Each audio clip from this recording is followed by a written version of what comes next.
Hi fellow viewers, to everybody, good afternoon. My name is Steve. My full name is Steve Hoong. I'm the owner of this video account in this respective website, youtube.com. By the way, to all former board of directors, yes, you heard it right, former board of directors sa Bangko Filipino, before sa 2011 closure, etong second closure, this is for you, for everybody. Yung buhay pa sa 2026, yung buhay pa. Yung mga namatay na, set aside lang natin muna. Pero I already heard the news about yung latest, yung dating board of director, itong si, yung tumakbong senator, General Ramon Montaño. Okay? So, actually, I'm so sad about this incident na I was, nakuan yung heart ko talaga, yung na-shock yung pagkamatay niya. If I'm not mistaken, he died 2024. Nauna yung wife, yung dating mayor ng San Jose sa Negros Oriental in my province. By the way, again, I'll give you a feedback. No? I'd like to introduce myself. I am Mr. Steve Hoong, a former depositor of Bangko Filipino Dumaguete branch. Not in main office in Makati. No? So, yun po. Kaya ko kayo ginawa ng video sa 2026. By the way, iba yung sa next year, 2027. Iba yon. Yung 2026, meron akong iiwan na video para sa inyo. This is for the whole 2026 from January to December. Okay? By the way, itong video na sinasabi ko ngayon is about kung tungkol to sa paggasto sa court hearing, no? Kung just in case whatever happens, kasi ang Bangko Filipino Depositors Alliance ay nagsuggest po, ito totong discussion na ito.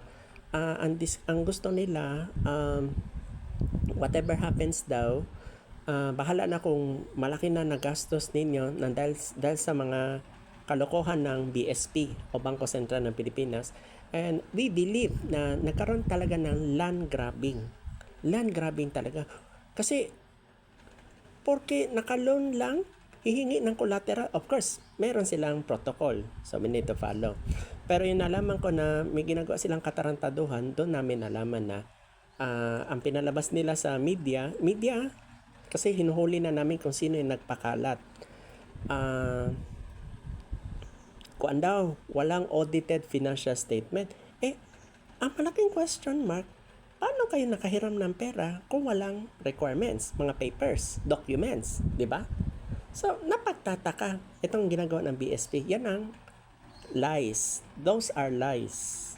Yan ang nangyari. So, tama si yung namatay na yung dating board, si Attorney Perfecto Yasay Jr., yung in-interview siya ni Karen Davila, yon maniniwala pa ako. Pero yung ibang paratang ng BSP laban sa inyo, this is another story. Para sa akin, kaduda-duda. Yun po ang kuan. Anyway, they can file case. Okay, sige. Kasi there is a financial grudge. Ito ang nangyari. Tapos, yung mga I think dalawa yata na mention, ang na-confirm ko talaga, Orlando Samson, na-clear na. Tsaka yung isa pa, dalawa lang na-clear. By the way, ito ang suggestion namin na see to it na all your names are clear. Yan talaga. Kasi kung hindi clear, so meaning something's wrong. Pero kaya ninyo yan. Again, as what I've said, bahala na kung malaki ang nagastos ninyo sa court para lang maklear ang name. Yun lang ang pakiusap namin. Ngayon, may isa pa tayong problema. Serious po ito. Hindi ako nagbibiro. Itong video na ito is very vital. Very vital. Ang pakiusap ng depositors, ipadala na yung mga na-deposit namin noon through PDIC kasi nga meron sila natanggap na letter from PDIC, Philippine Deposit Insurance Corporation, na hindi daw delayed para ang release kasi nga nagkaroon daw kayo ng discussion daw or parang clarification galing sa inyo daw. Yun ang palabas nila, no? So, yun po ang pinagkukuhaan ko. Pinagdududahan, sabi ko parang something's wrong with them. Pero nakita ko ang defect ay sila, hindi tayo. Hindi ang depositors, hindi ang Bangko Pilipino employees, hindi rin kayo. Kasi isipin mo kung i-withdraw ang case, parang may mali sa kanila, hindi kayo, hindi ang bank ang mali, sila ang mali, ang Bangko Sentral. Of course, we will pinpoint them. Nestor Espinilla Jr., yung namatay na, yung 2018, yung naging governor. So, wala si Tetangco, lusot na yung dating BSP governor. Ngayon, ito ang wino-worry ko, no? Whatever happens, no, ang pakiusap na kami mga bangko depositors, former bangko depositors at ang Bangko Pilipino Depositors Alliance ay napag-usapan na kung pwede i-reopen siya talaga for the third time na hindi napapalpak. Yun na po. Yun ang pakiusap niya. Kasi hindi kami matatahimik. Then, yung kay Aguirre family, no, naintindihan namin kasi nabalitaan na namin na nag-apply pala kayo ng universal bank license. Of course, it needs another capital, no? Kasi ang base, ito, I'm not lecturing, ito, importante to, ha? Yung, meron certain law to follow sa Philippines, no? Pag universal bank at savings bank, ibang kategory. Sana savings bank lang ang minintain, hindi dumiretso kayo ng universal bank license. Naintindihan ko kayo. May plano kayo mag-open na mag-cater sa depositors itong Australian dollar account. Naintindihan ko. Kaya pala yung boss ninyo, yung si Mr. Aguirre, pumunta ng Australia because ang purpose niya pala to convince other Australian banks na mamuhunan sa Philippines. Kasi parang joint venture o tie-up. Ibig sabihin, natanda niyo yung sa Cebu base, yung Wealth Bank, subsidiary siya ni Woori Bank, yung South Korea. So, ganun pala mangyayari. Di sana, sana, hindi kayo mag-a-apply ng 25 billion rehabilitation plan. Kasi makakaproblema yan eh. Yan ang nangyari. Pero yung tama yung protocol ninyo na hindi i-withdraw ang case. Now, ang problem is since nalaman na namin na yung during second opening nga yung 1991 Supreme Court ruling case, hindi pala kayo ni-release. Yun ang doon kami na shock. Dapat hindi mo na kayo nag-open yung 'di ba, na-reopen 1994 time na ni former President Fidel B. Ramos dahil sa pakiusap ng former BSP Governor Gabriel Singson. Kasi diyan pa lang pala nagkaroon na pala ng problema. Kasi paano kayo naka-reoperate? Reoperate. So yung 18.8 wala pa lang binayaran. Kasi if we know lang na dyan pa lang na part, dapat hindi mo na kayo nag-operate. The ending, pagka 2011, nagka-problema na pala kayo. So, meron pa akong isang sasabihin. Napaka-importante to.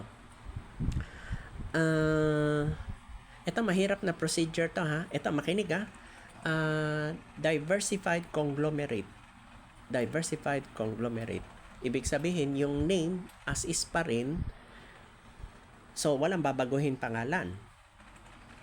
Ngayon, ang iniisip namin, baka itong bank na to maging maraming categories such as Universal Bank, first, Universal Bank.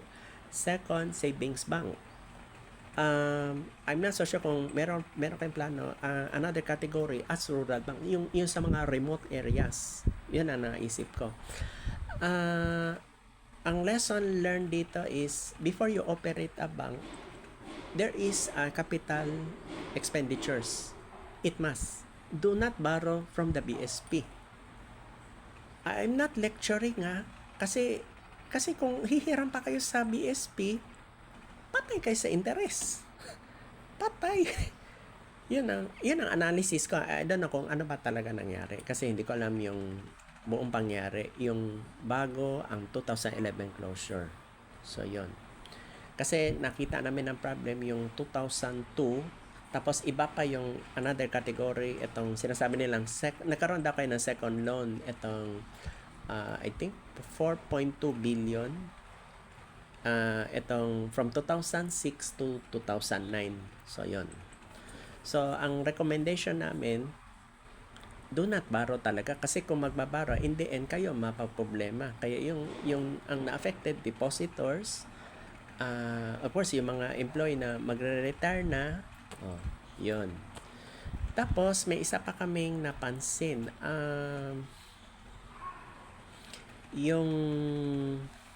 Ang problem is property disposal. So, of course, we will start from the very beginning. Start from the scratch talaga, no?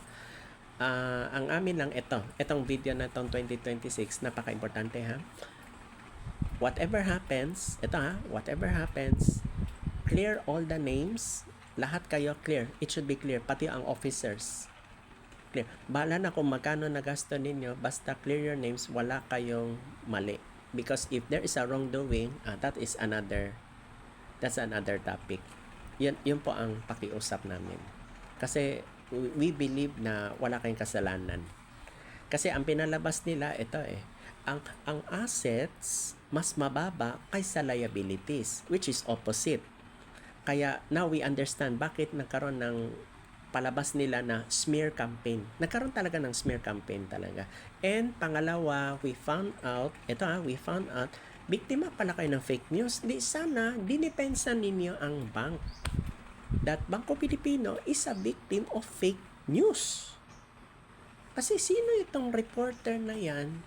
Itong sinabi ni Perfecto Yasay, Junior, sino itong Daxil Lucas? Sino yan?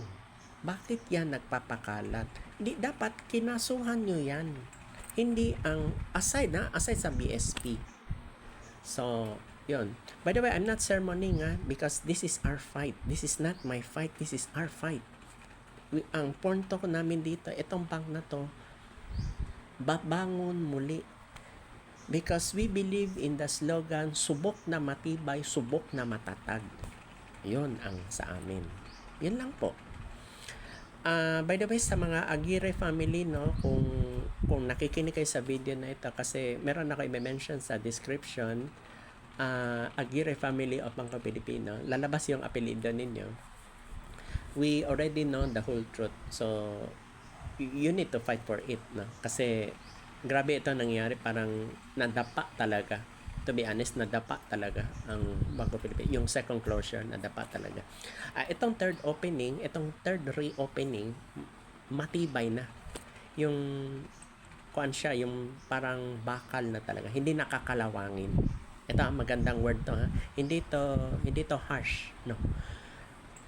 'Di ba? Subok na matibay, subok na matatag. Ngayon, titibay natin ng bakal, sintibay ng bakal na may halong semento na hindi na matutumba para may pundasyon. Now, those words that I've said are very vital and significant. So, yun na po. Then, meron akong ginawang videos, if you have time, no? Meron akong minention yung sa mobile banking app. Yan ang promise ko sa mga viewers 2026 kasi dati wala tayong mobile banking app. Meron internet website, yes, pero mobile banking app na left behind po tayo. So yun. By the way, please bear with me kung hindi ako nakagawa ng video yung last December or before year end 2025. So I decided ito lang January 27, 2026. So yan na po. Okay, so to all former board of directors, officers of Bangko Pilipino, meron ako ilalagay sa description.